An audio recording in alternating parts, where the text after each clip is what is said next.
one more time this week. So we'll call the meeting to order, and we'll begin with the pledge. I pledge allegiance to the flag of the United States of America and to the republic for which it stands, one nation, under God, indivisible, with liberty and justice for all. Thank you. May I have a motion to approve the agenda? I move that we approve the agenda as presented. Is there support? Support. Thank you. Julie? Mr. Butkey? Yes. Mr. Dracos? Yes. Ms. McQuiston? Yes. Ms. Mermel? Yes. Mr. Singer? Yes. Mr. Taylor? Yes. Mr. Weedman? Yes. And the motion is approved.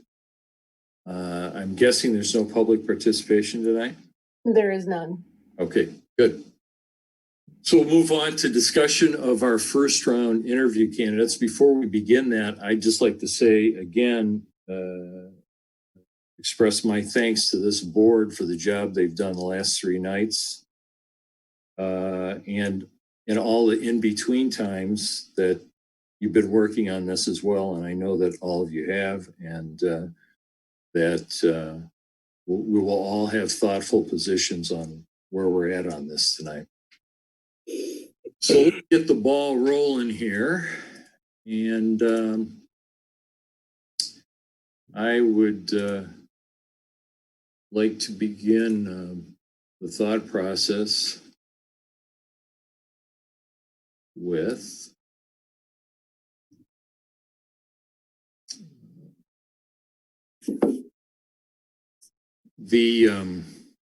in thinking about this and what we've been facing and our whole process, the challenges of dealing with this coronavirus has permeated everybody's life. And this search process was not exempt from that.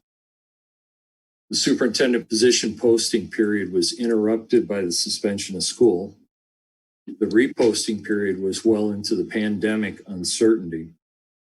It became apparent that superintendents who may consider a new job opportunity chose to stay put and manage this crisis we were dealing with in their own school district. It was a logical decision and should be applauded.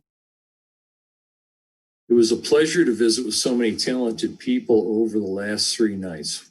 While I believe they are capable professionals, I would like to have the opportunity to talk with additional candidates who may not have previously applied for the position. After reviewing the profile for the position once again, I believe it would be a benefit to the Lake Orion Community Schools community to have an opportunity to attract additional candidates who may have missed the previous opportunity due to the pandemic and provide the best possible fit for the position. Had we not been immersed in the urgent daily management of the pandemic in every school district, I believe the pool of candidates would have been deeper with qualified, experienced candidates. To accomplish this, I'm in favor of pausing the current search so we may get school restarted and operating. Then at that time, restart the search process with the opportunity for the board to consider additional candidates in the traditional superintendent search period.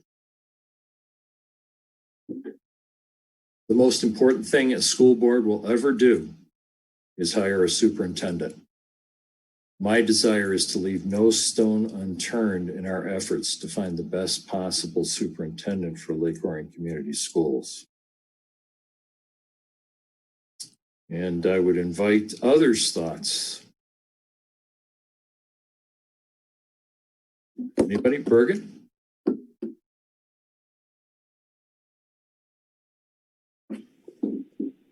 I think Steve is ready to talk, or Nate's ready to talk. Oh, yeah, go ahead. I can wait. Go ahead, Nate. No, I can wait. Steve or Birgit were. All right. No, I was just trying to unmute my device. Got it. Go ahead, Nate. Jim, thanks for those remarks and that sentiment. It's very consistent with what you shared early in the process and your interest in waiting even until the fall to do it. It's also a significant left turn from where we were going with respect to where we are in this process, which was to have our notes. And I think John had confirmed last night and the night before that we were going to have a discussion about our feedback and preferred candidates and then our disposition toward that, whether we had folks that we were impressed by and excited about in the candidate field, and then be able to assess and say, well, based on that, where are we? So I would have a couple of questions. One is, are we better served to take that thought and say, set it back towards the back end of the meeting and complete the process that we've been on with the expertise and the guidance that John's provided us, which was to come around and share our top two and then have a discussion about out of those two, if we think there are candidates we want to move forward in it. And if not, we can come to the comments that you made that says, hey, do we think this field didn't have the depth that we were hoping for, or that there might be a mistiming in the market? I'd be really interested, John, you've got, more expertise than any of us in understanding the market. I know from my experience in talent selection, timing the market is a dangerous proposition because you don't want to be in a spot where you're mistimed, but there is always a dynamic that you're going to have to attend to. And anytime you move your timing, you're putting out of contest a pool that you have ready at this time that may or may not come. So it's not a static thing. The dynamics are always changing. So I'm an advocate for following the process that we were set on, having the conversation that we were planning for, and then coming back to your sentiment and just having a discussion about that. Because I think it's valid and good points. It's also off the process that we had started on. Well, I'll keep it on the process, Nate. I don't select anyone. Say that again, Jim. I'm sorry, I didn't hear. I'm not selecting anyone. So that's how I'm approaching it. Any other comments? Please. Yes, Steve or Jake. Go ahead, Jake.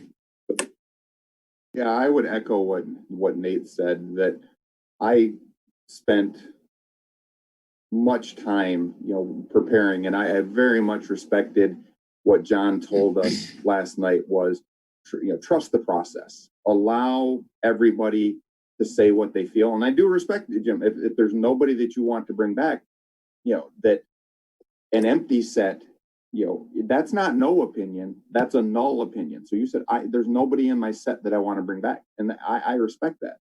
But there are people that I would like to bring back. And that's fine. And that's why we want to hear from everybody tonight. Understand. And I struggled, and just to let everyone, I struggled to get to the two that I had because there were multiple qualified people. So I did not have a problem with our depth of candidates, especially after we talked to them. I thought that I learned so much from them and am excited to see what they have to tell us. Okay, very good. If we go to another round. Good. Thank you. Others? Steve. Thank you. These are my personal beliefs. It's important for the community. For myself, I believe it's very important for the community, our principals, our teachers, our staff, our students, our families. We're going through a crisis, as Mr. Weedman indicated earlier. I would personally want to see the board together with a consensus, with the right, for us to be behind the person. I do not like to see the board divided. I believe by going forward, as Jim has suggested, would bring the board together with the right people to serve the interests of our children. And we need to work together, people. And I like to see that. And the way to do that is to move on the next time, put it on hold now and move on as has been suggested. I've also struggled with this. I respect Nate, I respect Jake, what you both said. But the process has been where we need to come together to make the right choice.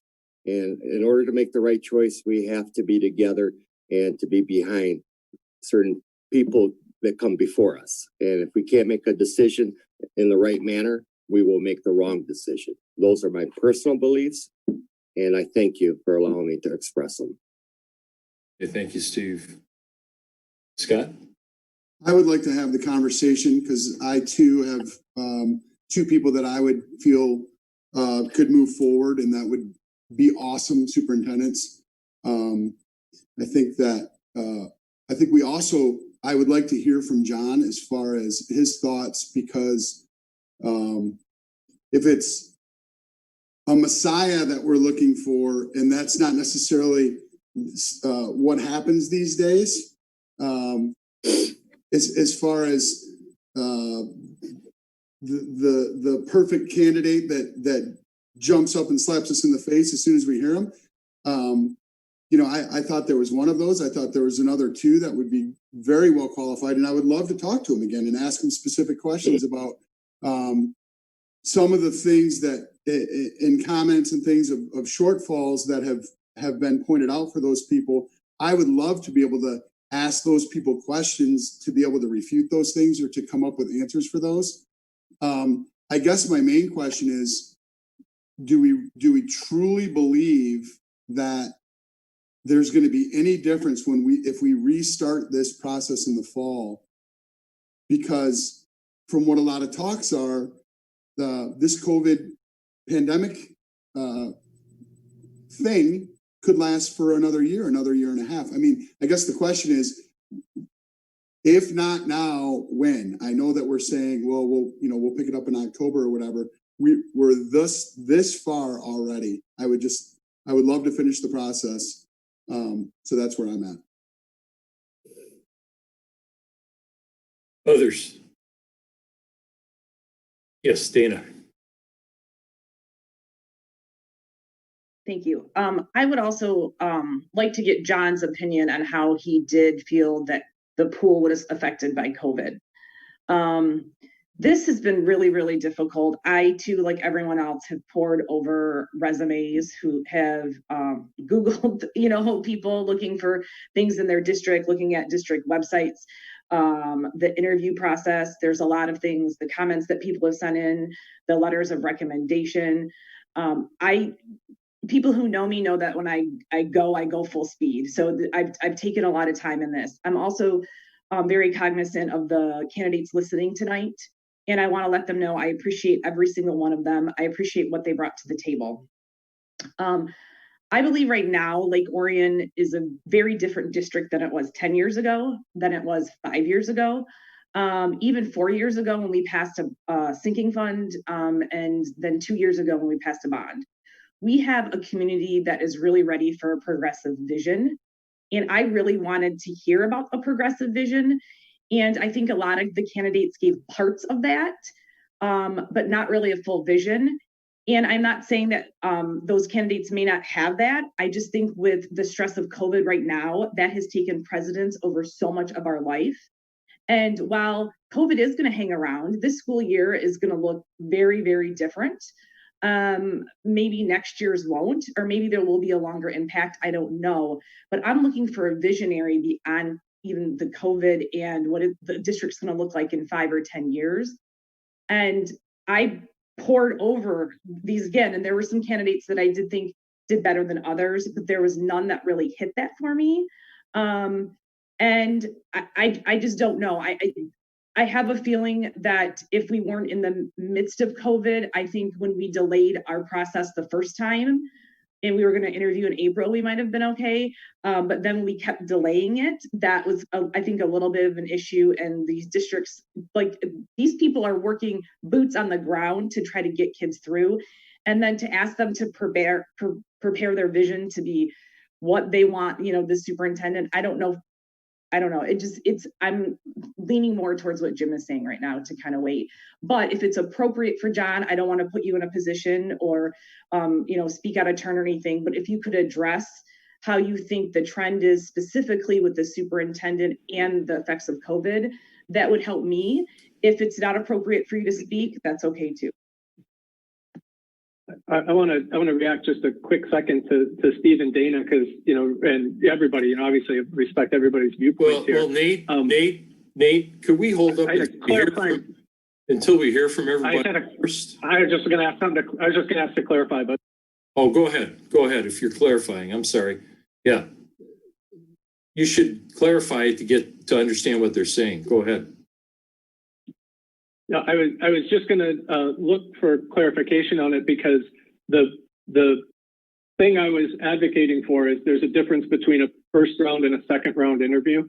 And some of those things, like Steve, as you were talking about consensus of the board, I think that is what comes in the second round.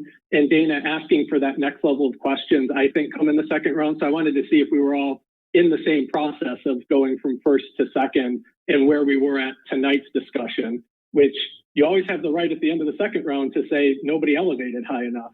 So I wanted just to see if we were all on the same page of where we are in the process that John has been leading us through. Good. Very good.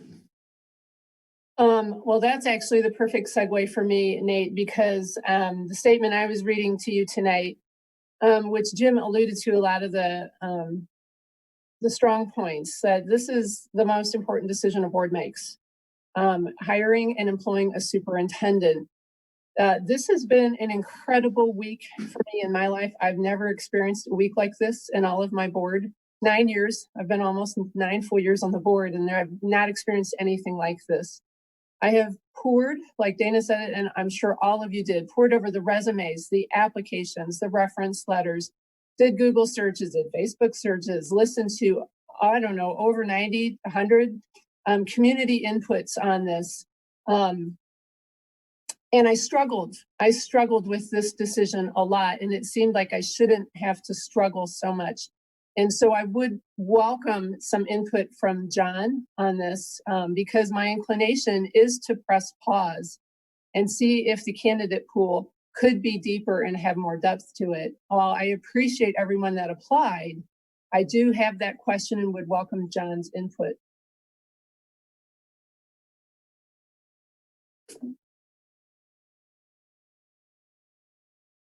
Jen? All right, I just wanted to be respectful and give everybody a chance to Sure. before I spoke up. So let me just talk about how the process is designed. So I'm going to tell you this in recognition of the fact that I agree that this is absolutely the most important decision that you ever make, right? So it's a very heavy decision, and you want to get it right, and you want to feel good about it. And that's what we want too. The process is designed so that we attract a candidate pool with well-qualified candidates, people who potentially could be your next superintendent. You go through a screening process to identify those that you have an interest in to bring in, go through the first round interview, which really is kind of intended to be an initial screen where you would be able to hopefully identify a couple of folks who you have enough interest in to say, we want to learn more about these individuals and press further to see if either one of these two final candidates could be our next superintendent. And then you take the additional steps of having the second round interview, which again, you now have the benefit of having heard the first round interviews and being able to pour over their application materials. You're narrowing your focus to two people. You could even design the questions to specifically answer kind of remaining questions that you have about those two candidates to see how they may respond. You have the opportunity to have your stakeholders interact with those two, to be able to ask questions they may still have, and then to be able to give you feedback. And the site visit can be revealing too, because that's yet another opportunity for 3 of the board members to be able to talk to stakeholders, people that work with and for the 2 remaining candidates, and to be able to press them too on things that you may still be wondering about, to see what they may have to say and if that can be enlightening. I always do say to board members when we get to the end, it's kind of another reminder now to go back, and now you have another set of data to review, more than you had after the first round, to review all of that very carefully.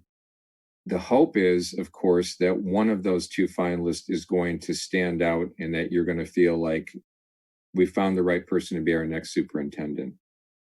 But I would never press a board to feel like you must select one of the two people you get down to because you've taken it that far. So, well, we have to choose somebody now. Well, no, it's too important a decision. And if ultimately you reach the end of this and you don't feel like you have found the right person yet, you should not choose somebody just because you feel like you need to.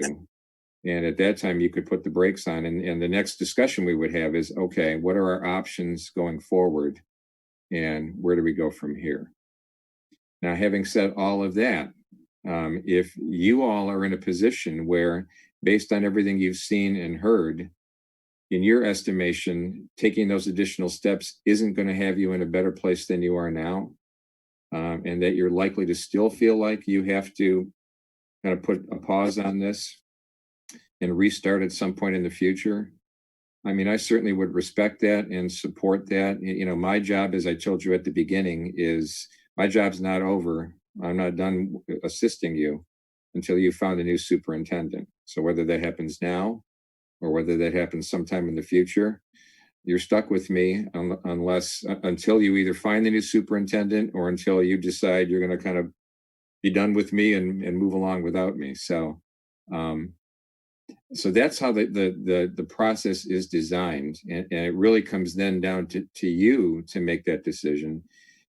Do you have those one or two people in the mix that you'd like to take a closer look at and feel like there's potential that there's going to be enough there that you could feel that they could be your next superintendent? Or do you feel like that may not be the case and better to put the brakes on now, take a pause, and go back at this again down the road? As to the question of will the candidate field be better or different? I know of one person who initially applied this time and then withdrew. And it was due to the angst that this person was feeling about leaving the district now during the middle of a pandemic. I know there was another current superintendent that I spoke to who was highly interested and was on the verge of applying, and the same thing happened. He just kind of had this feeling that overwhelmed him and said, I just can't do it now. I'm very interested, but now's not the time. Were there any others like that? Potentially. But to the question of if we delay this, will we get a stronger candidate pool? Of course, you would hope so. And of course, my job would be to get back after it, not only again to repost, but to do everything I could to try to recruit and bring people into the mix that you may have a high level of interest in and that I think could be a good fit for Lake Orion. But I certainly don't want to predict and promise you that what that would look like. That's impossible to do, in part because none of us can know what those conditions would be. I would say that given the choice of opening back up again in the fall versus in the spring is a little bit more of a natural time for that to happen. And I think you could potentially, if you were to delay it to then, have a better chance than you would if you opened it back up again in the fall. But it is speculation, right? I'm telling you that just based on experience and based on what I know and what I have experienced with this, but there just can't be any guarantees with that. So I don't know if that answers the questions that you have, and if you have additional questions, I'd be happy to answer them, of course. Other questions for John? Yes, Steve. John, first of all, thank you for that explanation and for all your help and hard work, of course. Can you be more specific as to the fall and spring? I need a little bit more details because I certainly don't want to do it in the fall if it's not going to do us well. But at the same token, I'm in a hurry to get this done. But I want the best thing for the board and the district and the community. So I would say this, if and this is my opinion, not fact, it's my opinion, but correct. Correct.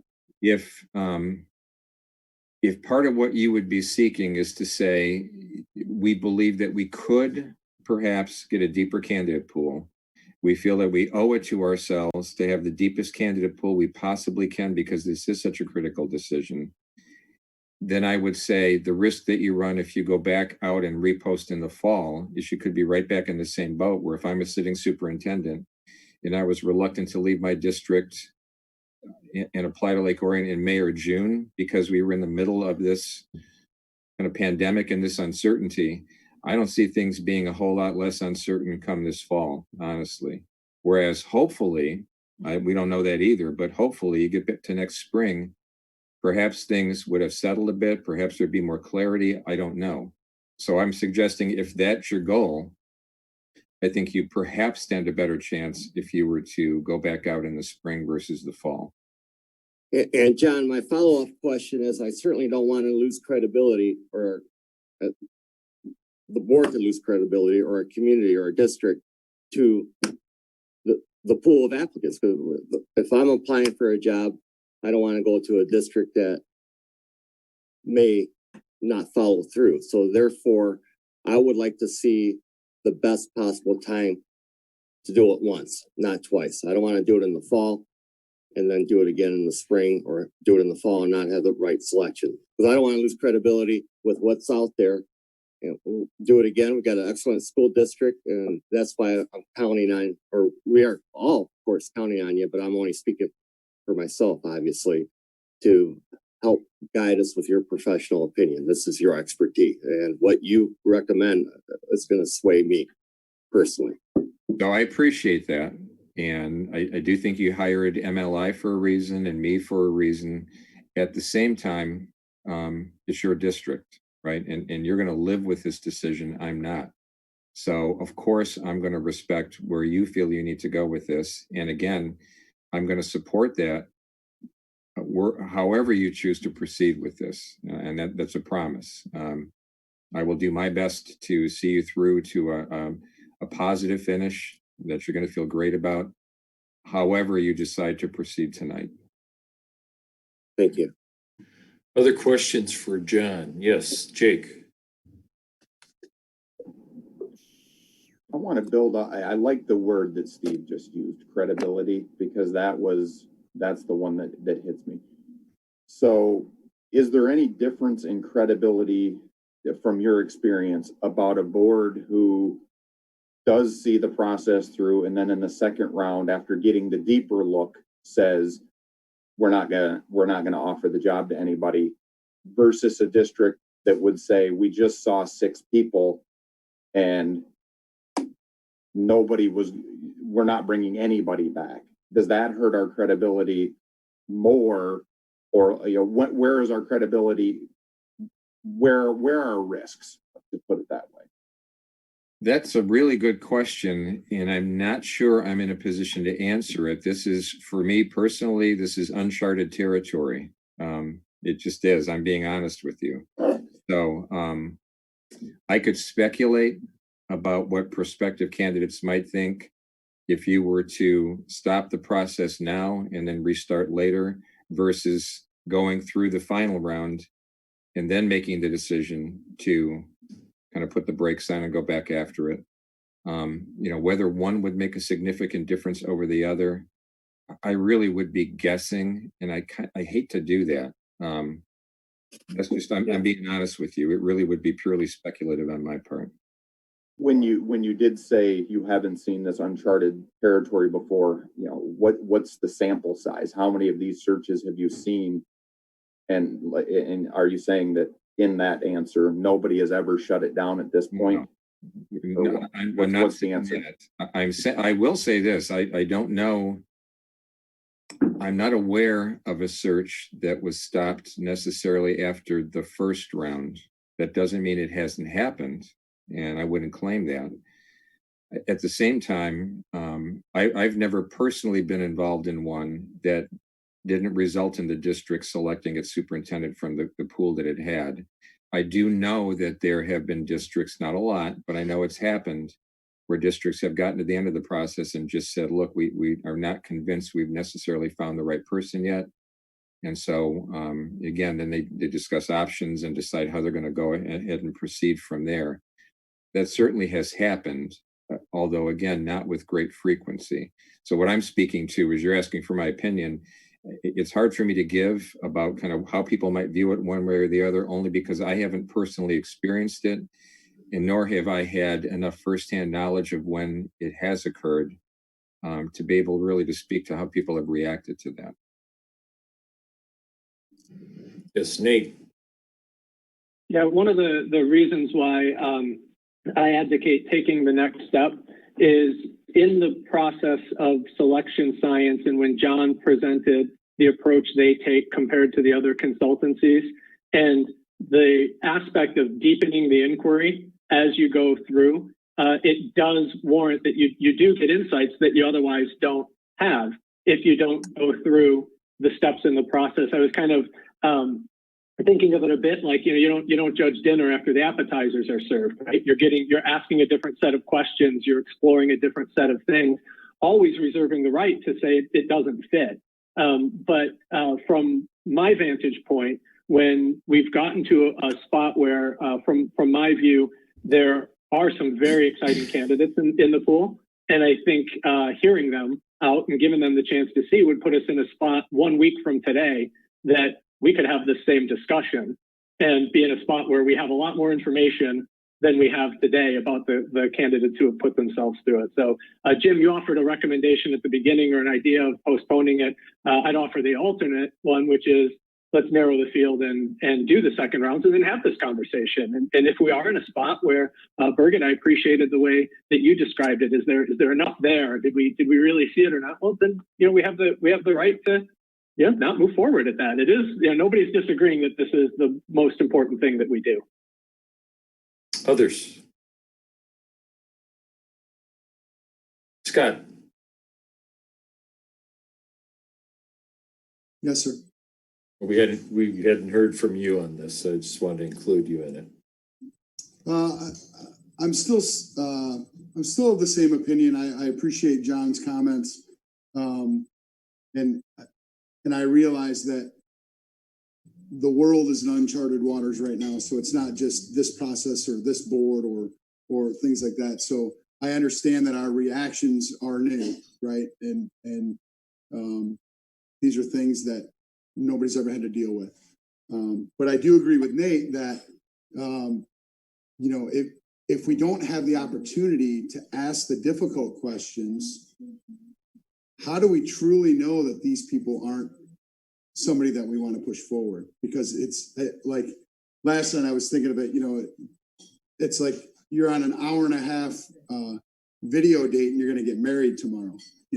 Now I got married very early after dating very short, but I love my wife and she's here and we've been married for 17 years. But I feel like we're shortchanging ourselves because something hard is coming up. Like, we know this is a hard decision. Let's just do it. I mean, we're literally talking about one more night. And I mean, if we take a poll of everybody's top two and they're so far all over the board that it doesn't make sense that there's two, that's a whole different conversation also. But if we don't give ourselves that opportunity, I think that we're shortchanging this pool and we're shortchanging our constituents. So that's how I feel. Others?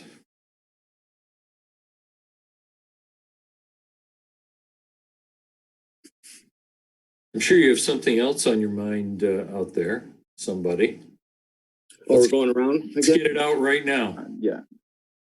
I'll just say that to me, this is why I hired John. And I'll say that's the easiest decision we've had in this process so far, selecting which candidates to bring back. That after that first round of interviews, Mr. Silveri it was clear to me, like, okay, that's, and you maintained that.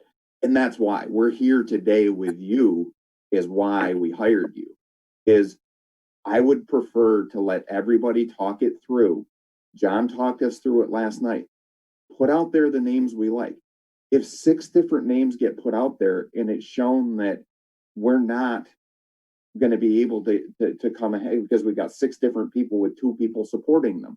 Okay, but I trust when John said, he's like, you're not gonna throw me off. I'm going to guide you to say, okay, 4 or 5 people all have support.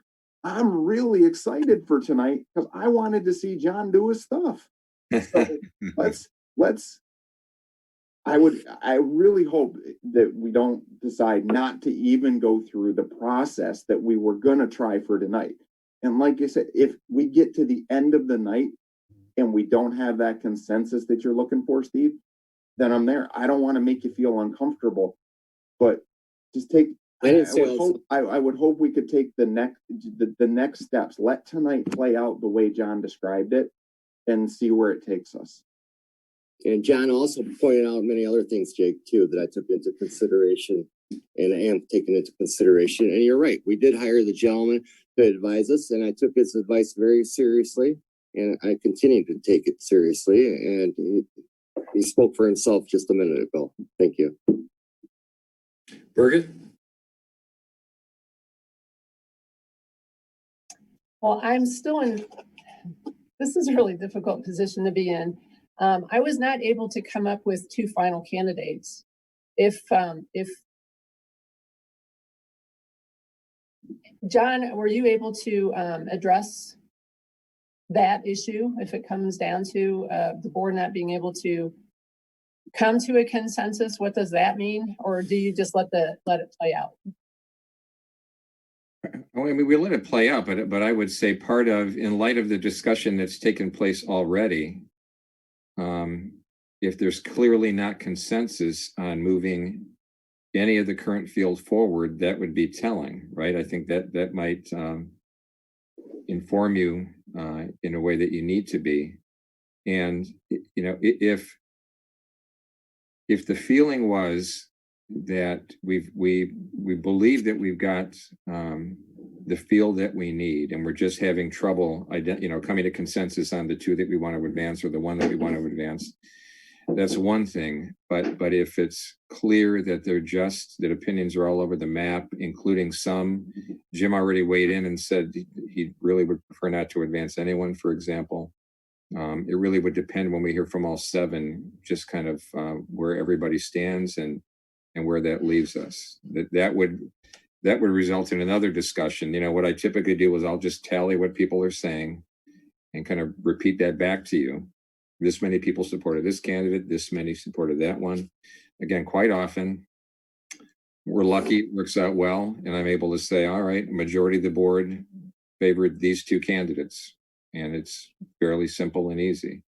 I'm guessing that may not be the case tonight, which is okay. It's not always the case. And then we simply kind of recap where we are and decide where does that leave us and where do we go from here. We pick up this conversation, I would think then. Let me just respond quickly to your, when you said that I didn't select any candidates, it is true. I did not select any candidates. It was not because of the quality of those candidates. It was because of the fit of those candidates, in my opinion, as I measure it against the profile that we've developed. It was because of what I assessed as whether that was a sufficient fit for Lake Orion. And I determined that I was not comfortable with the level of fit on the candidates who we talked with. And that was my reason for saying what I said. I think we have some very capable professionals in that group. And they're all successful and they'll all continue to be successful. But for me, and I have 1 of 7 opinions here, my opinion is that I'm looking for a better fit. And Jim, I'll jump in and just say I appreciate that. And quite often the conversations I'm having with candidates who are not selected to advance as finalists, or the conversation I have with the finalist who's not selected as superintendent, is exactly that one. It's not necessarily about qualifications. You may have somebody who's eminently well qualified to be a successful superintendent, but perhaps they're just not the right fit for that district. And you do see sometimes that someone who's not selected by one district is selected by another one, and they turn out to be a great superintendent for that district. Absolutely. So I appreciate that. Yeah. Others? Yeah, Jim, I appreciate that too. And I think, one thing you and I are able to respectfully disagree on some things. I totally agree with that notion of making sure the fit is right. I just don't agree with giving the end of the year grade when we're in the third marking period. And when I look at the candidates who showed up and what they brought to the table and said, do they pass the first filter based on our candidate profile, based on what we looked at, they do for me. Well, that's where we differ. And respecting that, I would feel very invited if we do proceed to have the next conversation to land in the same spot you are. That says after that, I don't feel it. Yeah. Yes, Jake. I got a question for John again, that you made a statement before. We bring back one, we bring back two, you bring back two, you bring back one candidate. So we haven't discussed that yet. So how often in your experience, and does a district only choose to bring back one finalist? And what's your experience with how that's worked out when it is just one person? I'll say this. Have I seen it happen? Yes. We advise against it for this reason, that you're putting all your eggs in one basket. And I have seen it happen that a board can fall in love with one candidate after the first round. And then their opinion changes when they take a deeper dive in the second round, right? So I've seen it happen too, where a district will choose two finalists, and I think it's pretty apparent that one of those two is clearly kind of the favorite of the board at that point. But I've seen that after that second round, it can flip. So again, the danger in selecting one is that you've got nowhere else to go if ultimately you decide that is not the right person for the job. But having said that, if at this point you really only believe that there is one that you have enough interest in pursuing and believing it could be the right fit, again, not that others aren't qualified, but if you believe that only one could potentially be the right fit, could you do that? Of course you could. And I would answer the same if the question was, could we bring back three? I try to talk boards into making the difficult decision and narrowing it down from 3 to 2, telling them that you're going to have to get down to 1 eventually. So gut it out and make a tough choice now. But fundamentally, my answer still has to be, could you bring back 3 if you really feel like that's important to you and you need to? Of course you could. When it comes down to it, again, we're here to facilitate a process and to guide you, etc. But that's all. And I try to be humble about that and realize that I'm working for you. I'm here to assist you, but it's your decision. And ultimately, you need to do what you believe is the absolute right thing for Lake Orion schools. Okay, others, because I want us to fully probe at this and leave no comments off the record as we examine this. Yes, Dana. So I guess my question is, once again, going back to the candidate pool, because that's where I was a little bit, hung up on and really wanted to see a little bit more diversity in the concern with the COVID and had that stop that and that type of thing. So if we were to pause the search, stop the search now and restart it again, when would we do that? Because if it's in the fall, don't think that's the best idea. It would have to be next spring, I think. So I just want to know maybe what you're thinking on that. Me or John? I guess you, because I think John already answered. Now that I'm thinking about it, I think he said the fall wasn't well, great. I would be in step with that. The traditional superintendent search period is after the first of the year, and that's when superintendents consider looking at jobs most frequently. Would that be correct, John? It would be, and there are exceptions to everything, right? But to maximize our chances, especially, I would say, in light of current conditions, because if you're going through a process after the start of the new year, and you know that there's plenty of time for transition, and it's more of a normal kind of a transition time in July, I think you could potentially at least have a better shot than you would if you tried that in the fall. Okay, other questions?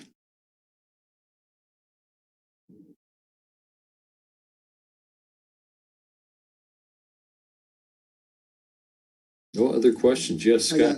So I guess I'm wondering what's next. There's obviously 3 of us that want to move forward and 4 of us that don't. So is it just kiboshed, or is any of you 4, have you changed your mind, or what's Well, the I need to hear from people. I guess we need to call the question where people are at. I've stated my position. Nate, what's your position? We know your Yeah, position. there's, You stated. yeah, to restate it, I think the questions of when might we restart are even premature to consider. I trust the process that John set us on. If we were doing a 1-round interview, I probably would have attended to the interview guide differently. There would have been a different set of things to look for. So my position is use tonight's discussion as planned to narrow the field, give that narrowed field a chance, provided that, you know, we have an agreement. I don't know that we won't see something similar as we did when we narrowed the field the first time. A few candidates that sort of have more support, and a few that we have to discuss around which one we bring back.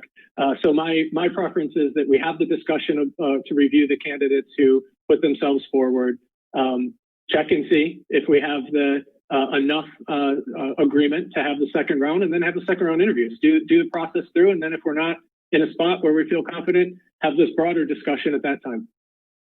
Thank you. Steve? You're muted there, Steve. I apologize. No problem. I think we're repeating the process if we do that, Nate. At this point, if we already have a consensus of not moving forward, then I don't want to put anybody, to be frank with you, or hurt anybody's feelings and put them on this. There's no reason to go down a route if we already know that it's not going to go any further. So that's just common sense of my end about treating people fairly. We already put, people already prepared to come this far. We already took the advice of a professional, John. And at this point, at least I did. I'm speaking for myself. I apologize. I took his advice just now, about 20 minutes ago. So for me personally to continue to ask questions of the people that have already arrived to a conclusion, it's not fair to them or to us to do that. Okay. Thank you, Steve. Jake? Hang on, Jim, just a quick second there. Steve, I think you and I were hearing something different. I thought we were going around the room to see what people thought. I didn't think we had a consensus yet to not proceed. We don't. I also heard John's advice. Okay, thanks. Yes, Jake. I've made it pretty clear. I most certainly want to have the discussion tonight. I would be tremendously disappointed if we can't all bring forth our opinions. If those opinions are disparate, that's why each of us was individually elected to our position. We bring a different perspective to it. And I would love to hear the perspective that each of you have. If your perspective is that there is nobody you like, that is an active choice. And I want to hear that and potentially your reasons why. But I would be incredibly disappointed if we can't even have the discussion tonight. Well, I think that's a reasonable request. And I think that would give people the opportunity to either put forward those individuals who they would like to see a second time, or make the choice to say that there is no one in the pool that they would like to see. And if there isn't some level of consensus here, then there would be no opportunity to move forward. Is that fair? Tremendously fair. That's what I'm looking for. Okay. And that's all we want to do here. We want to get to the bottom of it. We want to get every last thought out. so we're making the best decision. Scott? I would be okay with that. Okay. Birgit? Good. Thank you. Yes. Okay. Dana? Yes, I'd like to respect all my board members, and my fellow board members and, hear what they have to say tonight. And just see where everyone's thoughts are on this. And, maybe that might help some of, my thinking too. And I want to thank you, John, for lending us, your expertise and your insight as well. So, yeah. Great. Thank you, Dana. All right. So we've heard from everybody, and I'm going to turn it back to John and let John lead us through the process. And please express your thoughts as it relates to what you think you would like to do in terms of putting forward your choices and candidates as we take a closer look here. So, Jen? So then the question on the table is kind of back where what we talked about last night, where we go around and give each of you the opportunity to indicate which of the 6 candidates that you've interviewed you would have interest in learning more about and advancing in the process as finalists. And to share your thinking to whatever extent you're comfortable doing so as to why that is. Again, a reminder, I don't want anybody to feel like if they, for example, if someone were to say, I don't think any of these folks necessarily, I'm not convinced we have the right fit yet. I would want you to leave it at that, because again, we certainly don't want to say anything disparaging about anybody and say anything critical in terms of giving a rationale as to why we're not selecting them. So that's all I would ask. So really I would ask if anyone would like to start that and share what their thoughts are in terms of who they'd like to see advance and why. I can start. Okay, thanks, Steve. I can start and thank my fellow board members, first of all, the applicants. Really want to thank everybody for applying, because I know everybody's listening. My 2 picks, and with all thankfulness to everybody else, in my opinion, everybody's qualified. They made the short list to be qualified. It's just a matter of, like Mr. Weeman said, to get the best person that we thought as a whole. But personally speaking, and again, this is for me, my first pick, and I have 2, and I think the world of everybody that applied, and I thank everybody, and I can't say that enough. Miss Heidi Mercer. I've known her for a long time as a professional, working through the Lake Orion Community Schools as a board member. I looked at her resumes and I said, everybody's qualified, but I'm looking for a big heart for our children, for our principals, for our teachers. And both people that I selected have a big heart. They're smart, they're knowledgeable.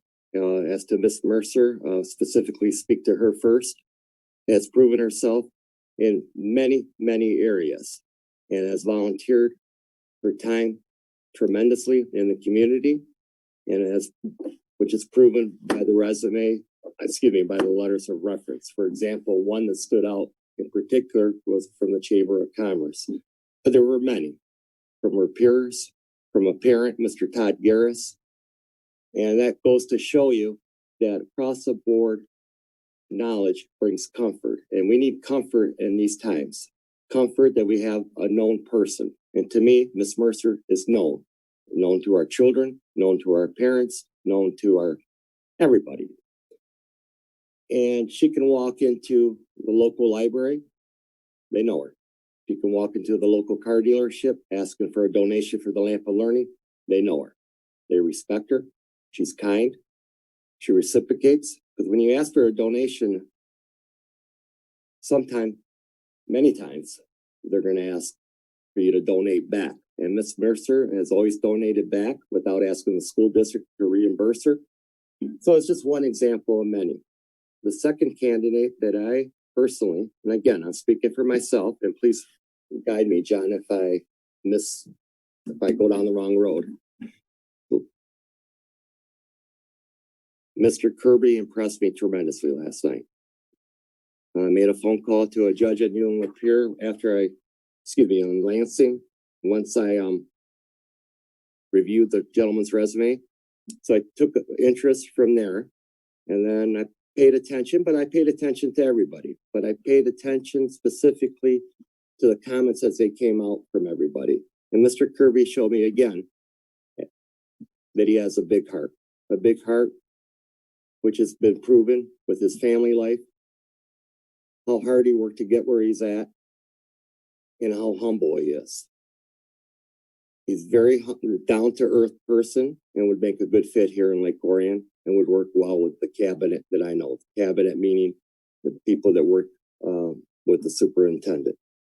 And I thank Mr. Kirby for really being emotional and telling us everything about him, about his school district, and about his vision for Lake Orion and how he would do.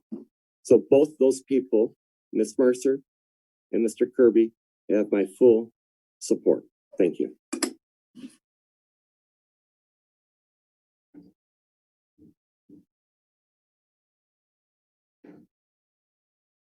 Looking for a volunteer. Who would like to go next? Jake? Thank you. Let me put my thoughts. Much like Steve said, that I was tremendously impressed with the pool of candidates. It was strong, and I was very pleased with the interview. And there are two people who I would support bringing back. In alphabetical order by last name, I would support bringing back Dr. Vanessa Keesler. Dr. Keesler was quick to point out what she is not. She has not been a building or a central administrator, but not shying away from that and explaining how her 20+ year career in education has prepared her for this opportunity was something that I could relate to. She's not looking to come into Lake Orion to change everything. She understands our culture. She said she would build on the work that has already been done, which shows respect. But she did say that she will not avoid making quick and positive decisions. Those decisions need to be made before a consensus can be built. She expressed a commitment to being fully transparent in how and why she made her choice. I appreciated that she said a superintendent needs to engage with student advisors because we don't hear from them enough. So it is about the kids and taking the time to say, I want to make that direct connection with students where appropriate really touched me. I appreciated that she said she uses a collaborative style that builds so much interpersonal strength that people have the ability to say an idea is terrible, so that trust is built amongst the group that once a chosen alternative is advanced, they don't have to say, oh, we only did that just to avoid, because they've had the difficult conversations and they've been able to hash everything through. And I'm truly excited to see what her specific visions for Lake Orion Community Schools will be shared with us in our community if we all agree to bring her back for a second interview. The second person I support bringing back would be Mr. Ben Kirby. He has deep ties to the Ionia Bulldogs, but in the personal stories, you could tell he's a family guy and other things. I just felt that he would make those community connections and would fit right in as a Lake Orion Dragon. He described himself as a servant leader who seeks to be collaborative. He discussed celebrating successes when goals are achieved and big or small successes occur. I appreciated that he took the time to specifically use our enrollment by grade figures to see the challenges of enrollment coming as we continue to graduate more students than we have enroll in kindergarten the following year. He also mentioned wanting to understand why resident students are choosing other districts via schools of choice. It showed me that he is data-driven and really wanting to dig into Lake Orion specifics where he could have used more generic examples. He had many years of experience in a broad variety of administrative capacities He's worked at every level of education, from younger grade, 6th grade, up through being middle and high school level as a teacher or principal, and then had a lengthy career as an administrator in Ionia, and pushed himself as a challenge that he went to South Lyon and, let his family, finish, his daughter finish her educational career up in Ionia.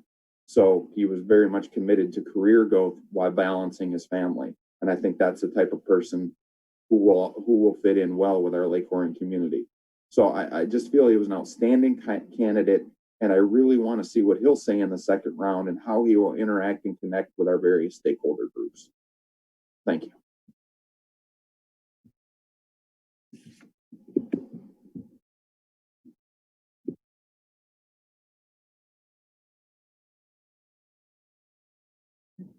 Would anyone else like to go ahead, or should I pick on someone? All right, I'm going to use the Hollywood Squares approach. I'll go. Thank you, Scott. I do appreciate the work that everyone put in for applying for this position. I realize that we think that we did a lot of work being on 3-hour calls and the stuff that we were doing in between, but I know that most of these candidates put in a ton of time.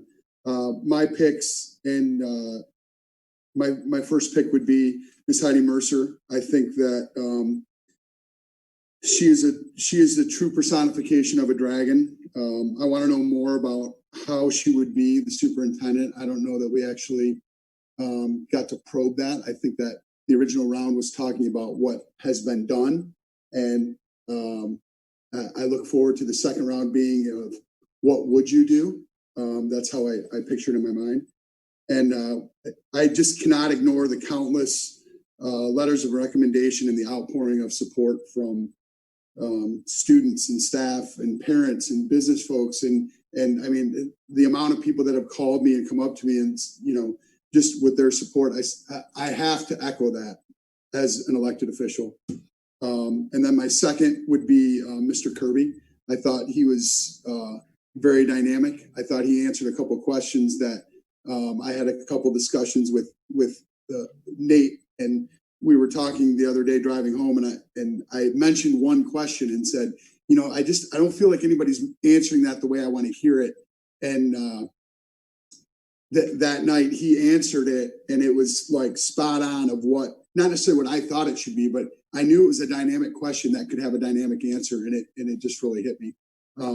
I agree with his morality, his character, the fact that he's a hometown kid from Ionia that went to school there and made it almost to the top. I like the story. I like the person. I like his education. I like his demeanor. And so I would also like to hear from Mr. Kirby.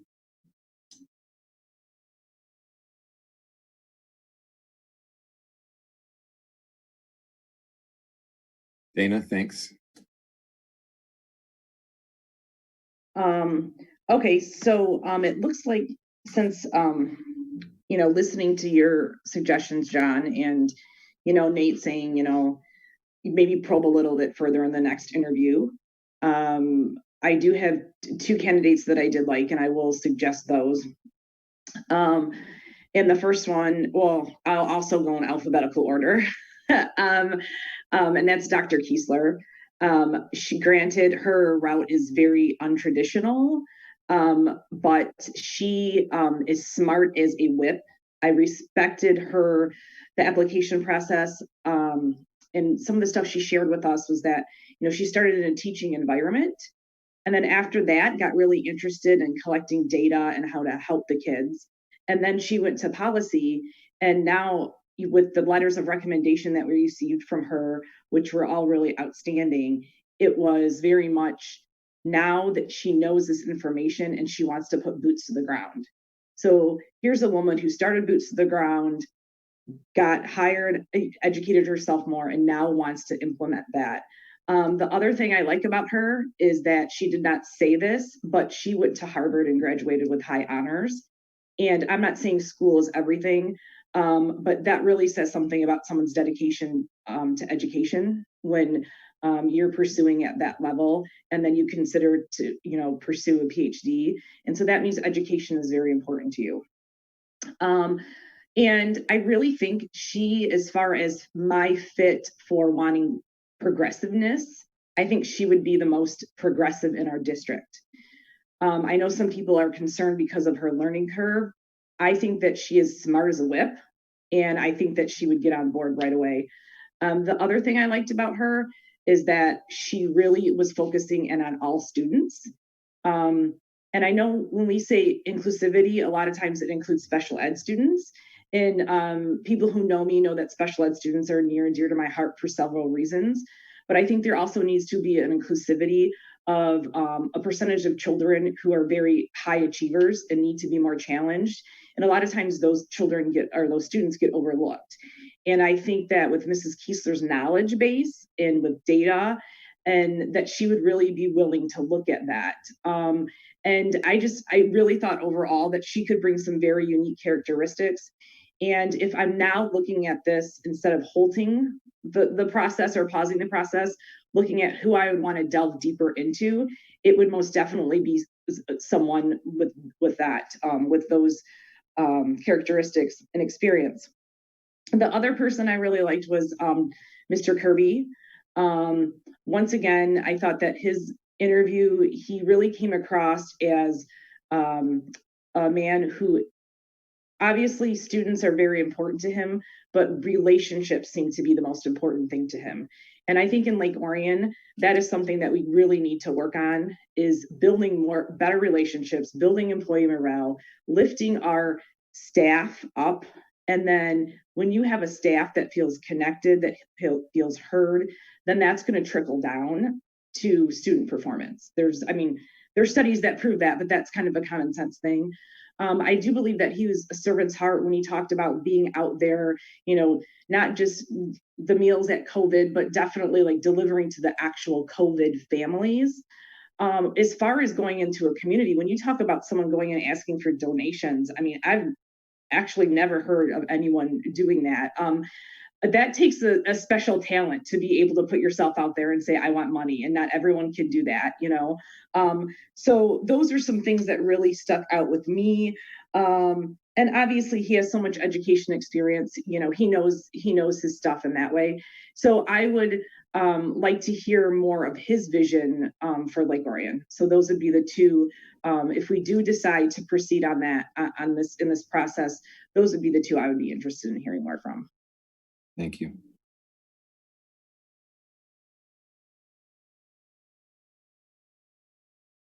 All right, Nate, okay, if I pick on you and ask you to go next? Sure, that's fine. I really, Jim, want to compliment you. I think you've shared the gratitude, both in your own words and also the representing the board to the people who've gone through the process at each step of the way. And one thing that's unique about doing it this way is you do it in public, where you talk about it, and my gosh, that's got to really take some courage for people to put themselves out there. The benefit of that is, and I think each of us have done a good, genuine job from our hearts, is it gives us a chance to express our gratitude, right? And there are people from the applicants all the way through. So it is difficult to put these conversations out there, but also I'm impressed by us in the way that we express our gratitude, because it's the least we can do for the people who do it. I took my candidate list and had three, and one at the top was Mr. Kirby. Was really impressed with the things that he brought to the table, coming from a couple of different communities, but still with deep community roots, and having some real differentiated experiences. And when he explained how he thought about that and the experiences that he wanted to get across districts, but also if you look at his experience story within a district, really going to some uncommon groups that he started out with, right? And being able to have the perspective that we're all in this together, and having actually, been in some roles that were different. And I was really impressed by the examples he shared. I had a little bit of a logjam with the next two that I had, and I was sort of going back and forth with Dr. Keesler and Heidi Mercer. Heidi's commitment, her accomplishments, the level to which the team is behind her is incredible. And I look at Dr. Keesler and look and say, well, a different tool set that comes to Lake Orion in bringing something that is in there is pretty exciting, I think, for the teachers and the administrators in our district. So I had those two sitting right there as the next one, and I was really looking forward to this conversation with the board to see where other people's thoughts and reactions are, because each of us see something different and have something different in it. So I would be disingenuous if I said that there's one that I would put over the other. I could make a decision on it and pick one, and wouldn't have an issue with that if we were going to go forward with two people in that. And I would love to come back and share that opinion, but I'm really curious to hear from Birgit and Jim just on what they saw, and if they have anything else, and when you share yours, if there was anything there, because I could be quite comfortable with Mr. Kirby and either of the other going on, or potentially if there's sort of a sort of block there that we look. John, you said do you do three, right? I don't know, but if we need to pick one, I'd be glad to. I'd like to just wait a minute to do that. Okay, thank you. Birgit, comfortable going next? I guess I am next. I alluded to this earlier in that how difficult this decision was, and I concur with everyone's praise of the candidates and their time and effort. It's been a remarkable week, and I don't discount the work of all my fellow board members in this. This has been quite an undertaking that I know we've all taken very seriously. I let you know that early on I had one candidate, and I had one that just stood out head and shoulders above the others that I was terribly impressed with, and it's Mr. Kirby. His leadership, his background, his skills, his open-mindedness, the way he carried and presented himself. And the thing that struck me the most was his fresh approach and his vast background. It wasn't just limited in one district. I felt like he had a great potential for us. And I do look forward to hearing more from him. I had ranked my candidates, and I have distant second. If I were to put someone else on the table, it would have to be Dr. Keesler. She would be the one that I would most, if I had to pick a second, she would be the one I would most want to hear from again. Thank you. Thank you.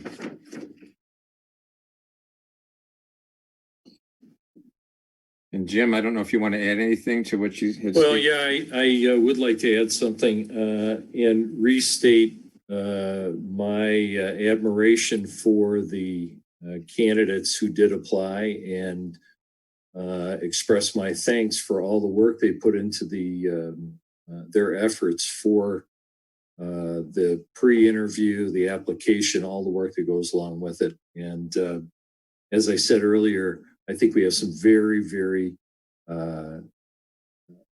professional educators that have applied for this role. And my quarrel is not with their level of expertise or their professionalism or anything related to their performance and their roles. I admire many of them. But I revert back to my original position where I was looking for a different kind of fit. And in my work life, I've interviewed many people for many positions over many years. And this would not be the first time I looked at the pool of candidates and made a decision that there was not somebody in there that I wanted to hire. And that is the case in this case as well. Great people, great job, just not the fit I'm looking for. And on that basis, I will not have any names to put forward. Thank you. So simple tally shows that of the 7 of you, 6 of you cited having an interest in advancing Ben Kirby further in the process. And then of the other candidates, and I did, for now at least, Nate, you had mentioned 3 names. I kind of tallied a vote for each of them based on that. And Birgit, I heard you say too that there was a kind of a strong first and then a distant second, but I counted your distant second, and if you wanted to take issue with that, you could. But so having just taken account of everyone who was mentioned, Vanessa Keesler had 4 members of the board who had expressed at least some level of interest in advancing her as well. And then the other candidate who had support was Heidi Mercer, and there were 3 members of the board who had. I'd like to jump in here, John. If Nate's going to be permitted 3 votes, I would think that all the other board members would be permitted 3 votes. And that kind of bends the rules here, unless Nate wants to declare one of those 2 individuals. Yeah, Jim, totally fair. Go ahead, Jake. Yeah, I think that's something that we can all talk about. But there's other people. Do we want to go that way before we put Nate on the spot? Well, Jake, we're going to yield to the process, and this is something that you requested and Nate requested, that we would follow the process. This is the process John put forward, and the request is for your top 2. And so I think that's fair that everybody put forward their top 2. Would you agree with that? Fair enough. All right. So Jim, I totally agree, and offered to. I was interested in hearing, from everybody's perspective, because I wanted to learn what others saw on it. My first preference is, because we have put so much time into it, is to move people forward as 3. But given that we're not going to do that, if we were looking for 4 to go forward, I would support Dr. Keesler and make sure that we have, a majority of the board that is interested in moving to that second round and hearing from that. Thanks, Jim. Okay, appreciate that. So going back then, taking that into account, there were 6 of you who indicated an interest in bringing Mr. Kirby back. 4 of you who expressed an interest in bringing Dr. Keesler back, and 2 for Ms. Mercer. And that's where things stand. That does not mean that you're compelled by any sense to vote for a motion that includes the 2 candidates that had a majority of the board expressing some level of interest. But it's a window into your thinking, and I think it certainly is revealing that when you had 6 folks that you were considering, as you each had the opportunity to express support for up to 2 of them, there were 2 who a majority of the board had in their top 2. That being, again, Mr. Kirby and Dr. Keesler. all right. So at that point, we want to move to our action item, and that's the selection of superintendent candidate finalists. And I'm going to call on Birgit to read that motion based on the information that we received from John.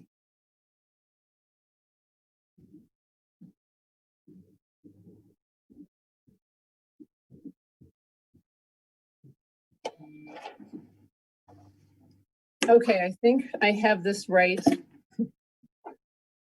I move to approve the following applicants to be invited for finalist interviews for the superintendent position. Number 1, Mr. Ben Kirby. And number 2, Dr. Vanessa Keesler. Is there support? I support that. Okay, so let's open it up for discussion one more time. Is this what this group wants to move forward with?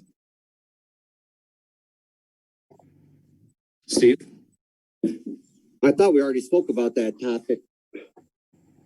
Well, we're going to vote on it. So then, because Yeah. All right. Well, I'll just vote then when the time comes. okay, any others? Okay, Julie?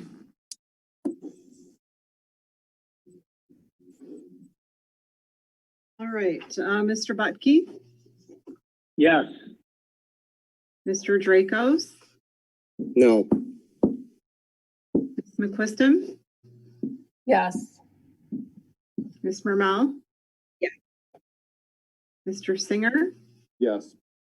Mr. Taylor, Yes. Mr. Weedman? No.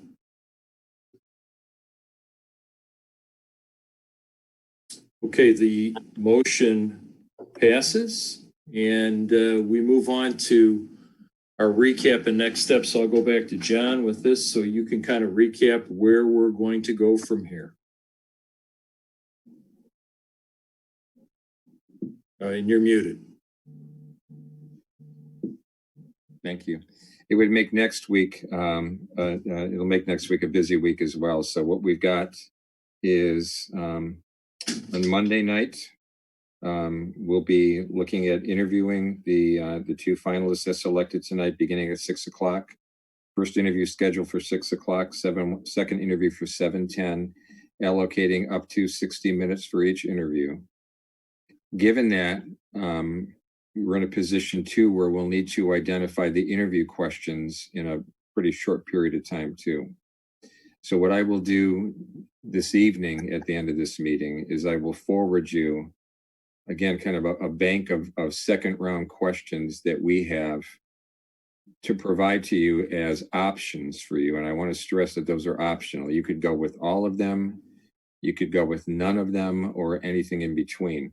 It is an opportunity for you to, again, based on what you've seen and heard and learned about the two finalists up till now, to be very thoughtful about the questions that you want to ask, especially in terms of, and let me go back to, and this goes back to Jim's really important point about fit, and it goes back to the candidate profile. If, as you even just kind of quickly review the candidate profile and think about these two individuals in comparison to that, especially I think if there are unanswered questions and things that you still need to dig deeper and learn about, that would be a great kind of a starter for questions that you would want to ask in the second round.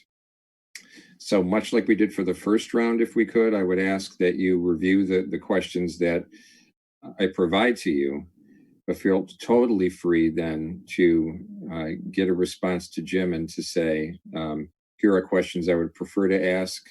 It's always helpful if you were to say, especially in place of, these, indicate the ones that you'd rather drop from the list.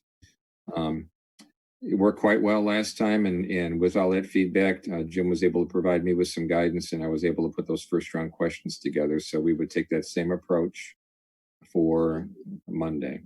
John, if I can step in on the mechanics of that, I believe that Julie got those out. Is that right, Julie? You got those out to the board commented and sent them back to you, and you sent the compilation forward. Yes, that's how we did it for first Yeah. round. All right. Yes, Birgit. John, if I could ask you a question about the questions.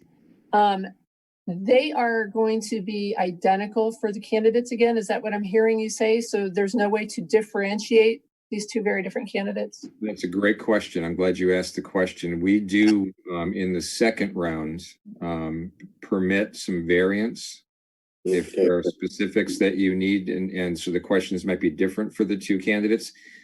Very honestly, we would prefer that you don't have two wholly separate sets of questions. I think ideally, the majority of the questions are the same, but then there are some that are specific to each of the candidates. Although, again, I want to go back to, this is a critical decision for you. I want you to feel at the end like you've been able to ask the questions you felt that you needed to. And so I would suggest we'll let the chips fall where they may in that regard. And so, in other words, you could absolutely feel free to say, here are some questions I would like to ask of Dr. Keesler. Here are some questions I would like to ask of Mr. Kirby. But importantly, that these will be predetermined. This is not a door open for people to ask their own question on the night of the interview. Right. With all of that, once this is done, just like in the first round, I'll end up sending you then kind of the final version, having taken everybody's feedback into account. Okay, great. All right, other questions, Jake? So given that there's going to be a little more free form to these questions and we want to make sure that the board voice is captured there, something that jumped out at me, and I don't know if they'd be interested, I'll put them on the spot and then the rest of the board, whether they want to see it go that way. But I was wondering if our Vice President Burgett and or Nate jumps out at me because he has a 25-year career in HR and leadership development. There are two people that jumped out at me to say, to have, without violating Open Meetings Act, we can have up to 3 people working with John on those questions. And is that something they would be interested in doing, and or the rest of the board?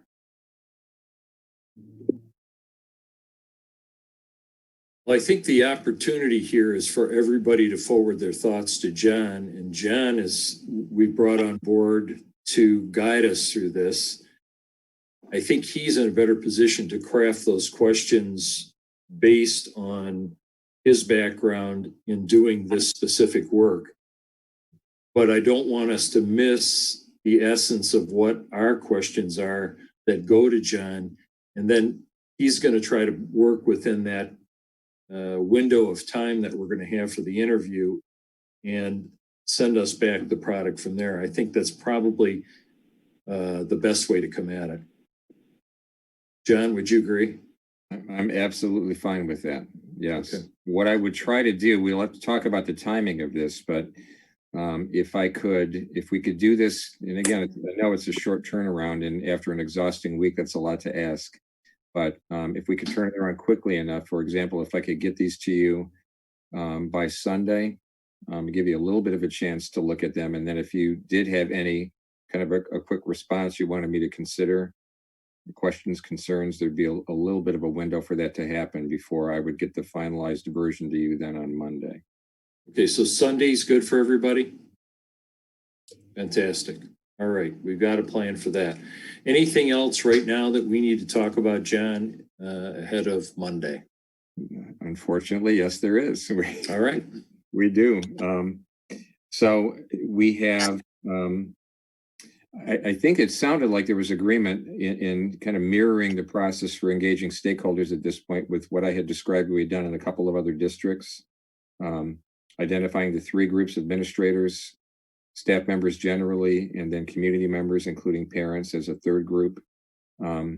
Again, that's going to take a bit of a quick turnaround, so I'd be in touch with Julie and Mark right away and looking at getting that schedule in place, getting notification out to those groups, informing them as to how they would submit questions in advance, and preparing for that.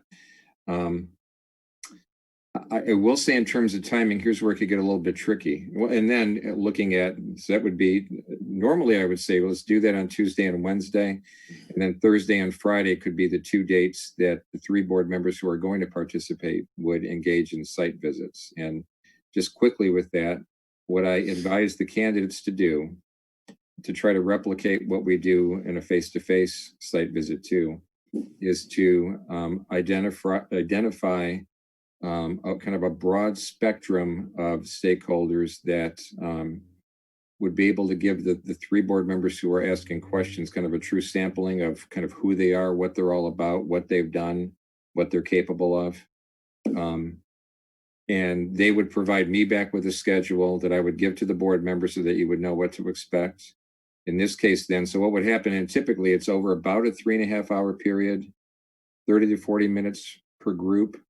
I learned from experience with the first time I did this, based on feedback from that board, that it's advisable to schedule about 10 minutes in between each one. So we would do that. So chances are you would be able to talk to, I would guess, 4 to 5 groups. It has to be a little bit limited because it's virtual. So my advice to the candidates is don't exceed maybe up to 7 or 8 people. And if it's less than that, that's okay too.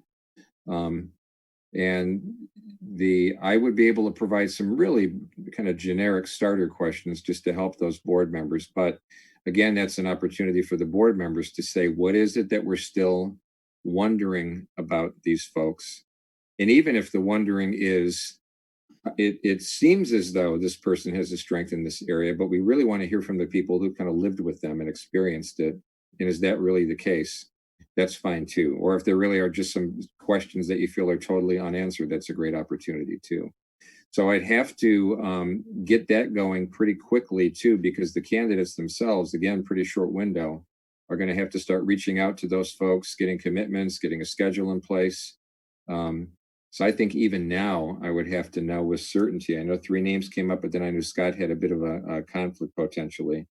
We'd have to know for sure who are the 3 people who would be able to participate, and would they be able to do that on those 2 days, thinking about Thursday and Friday. Here's where I'm going to throw one more wrinkle into it, and I apologize for this, but normally we try to schedule the community meetings with the stakeholders a little bit later, just so we kind of get the after work crowd. And so typically we might schedule those for about 6 o'clock. I have a conflict on Tuesday. This Tuesday, I have a meeting in the evening with another board that I'm committed to, and that just can't change. So what we could either do is still hold those meetings on Tuesday and Wednesday, but we'd have to move the schedule up farther. Would still be open, being open to any community member. You're still going to have a lot of community members who would be available, would be able to participate. It certainly would work. Or I could avoid Tuesday and we could do the stakeholder meetings Wednesday and Thursday.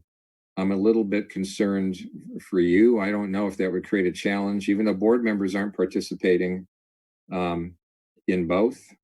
Whether you'd want to schedule, I'm thinking about Julie. It might be tough to have 2 things going electronically. I can't run both things electronically at the same time. That's exactly my point, Julie. I would think that if we moved it up on Tuesday, moved it to an earlier time, if we could do that, I think that would solve it. I appreciate that. I think that's probably the best way to make this work. So I'll get with you, Julie, and Mark tomorrow, and we'll get that. We'll talk about the details and get that ironed out and be off and running with that. So with the 3 board members, now again, typically we would ask the candidates to schedule about that 3.5 hour block somewhere during kind of normal business hours, roughly 9 to 4. Thinking they might have better luck during that time getting these folks. Many of them would be kind of working with the school district, a little bit easier for them. But I know that in Scott's case, that might ease him out of this.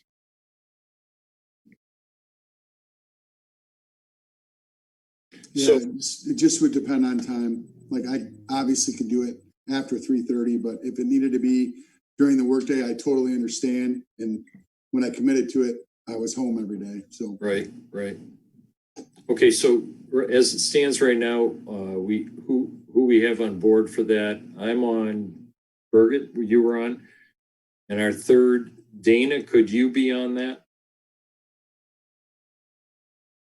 Yeah, so you said Thursday or Friday, like a 3.5 hour commitment. It would be both. One candidate one day, one the other day. You can pick the window, just so you know. You would tell me, here's the 3.5 hour time block between 9 and 4 that works for us. Okay. I just simply tell the candidates, you have to make this work. Right. Okay. Yeah, I might have something Friday, but I think I could switch it around. So I could make it happen those days. Yeah. thank you, Dana. No problem, Scott. Dana, if you get jammed, I might be able to. There's a couple windows we could hit Thursday and Friday. So if you get jammed, let me know, and I can clear stuff up. Okay, thanks, Nate. And John, Julie will let us know what windows we're dealing with. Well, you can tell me what is certain now is it's going to be Thursday and Friday between the hours of 9 and 4. If you are comfortable enough to do it even now, you can tell me, or if you wanted to at least let me know. But I want to let the candidates know as soon as possible so they can start scheduling. If you happen to know now, a 3.5 hour block that works on each of those days. I'm completely flexible. So Jim and Dana, you take it to where you want. If we could do it in the morning, it'd be helpful for me, I think. So would you want to make it like a 9 to 12:30? Would that work for you, Dana? Yeah, that works 9 to 12:30. Birgit and I aren't morning people, but we can get up, right? And we can get going to be ready at 9 o'clock. I'll call you when I get up. Don't do that. 9 o'clock is not the morning. No. I probably just went to sleep when you're getting up. Okay. All right. So given that, I think I have enough information that I can get to work and get all of this scheduled and let the candidates know what they need to prepare for. So, any Okay. other questions? Julie's got a Yes, question. Julie. I know we'll work offline a bit for the stakeholder meeting piece of it because the board's not necessarily involved, but my understanding is the board in agreement that we're looking to have an administrator group, a staff group, and a community/parent group. If those- that is possible, yes. Okay, and so each one of those groups would need to have 2 meetings because they'd each meet with the candidates. Right. Okay, Right. I just wanted to make sure I Okay. understood that properly. Great. Thank you. Yes, Dana. I'm sorry, I'm always muting and unmuting because I have a loud people that live with me. So anyhow, which is not a shocker, I know. So for the sessions we're not going to see with the administrators and the others, are we getting reports from them, like the administrators and staff, since we're not seeing that? Like, how are we getting that feedback?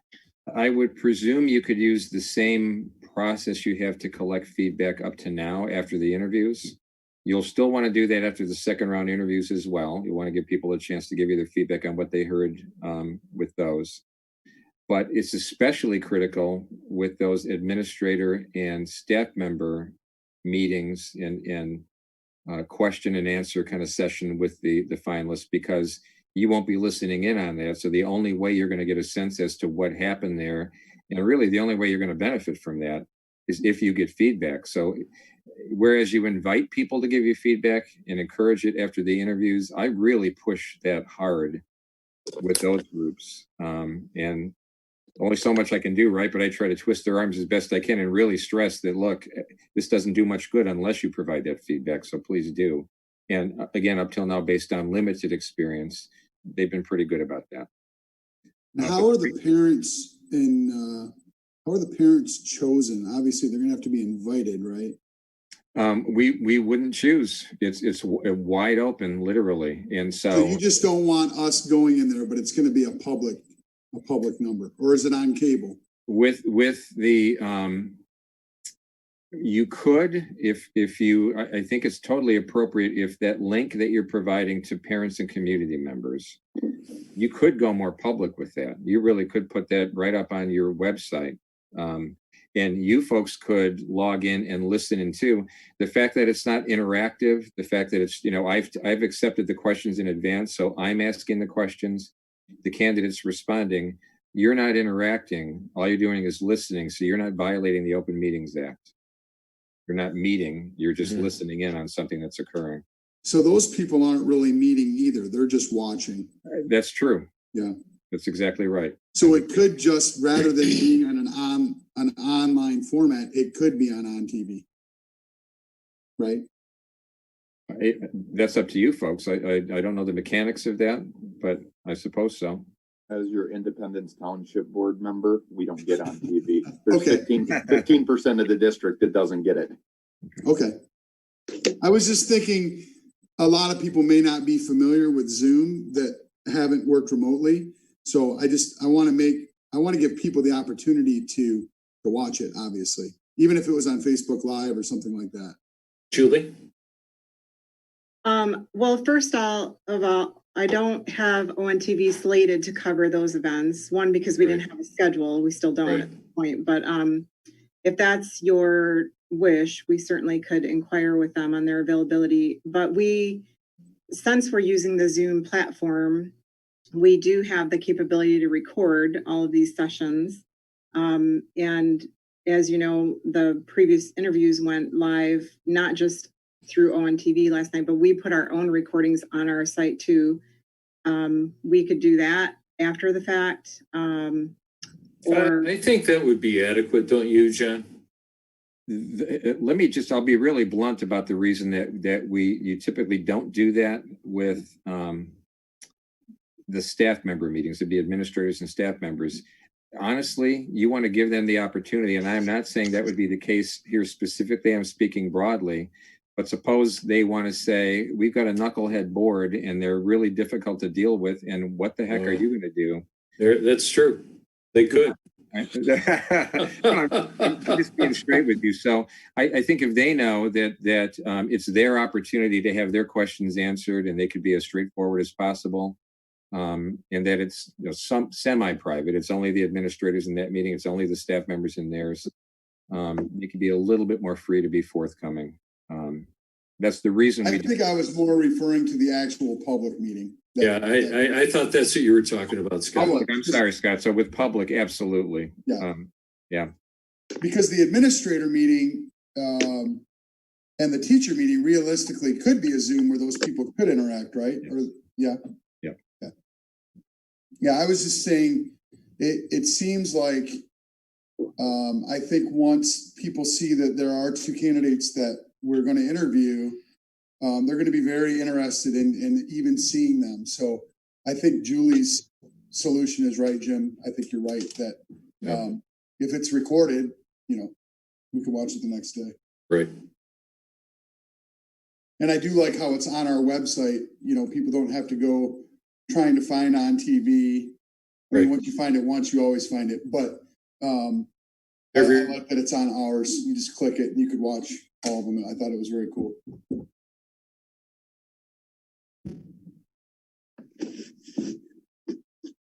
Okay. Any other questions?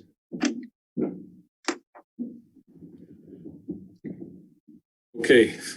John, is that good for right now? I'm good for now. Yes. Okay. Thank you. Any closing comments? If so, raise your hand, please. Yes, Scott.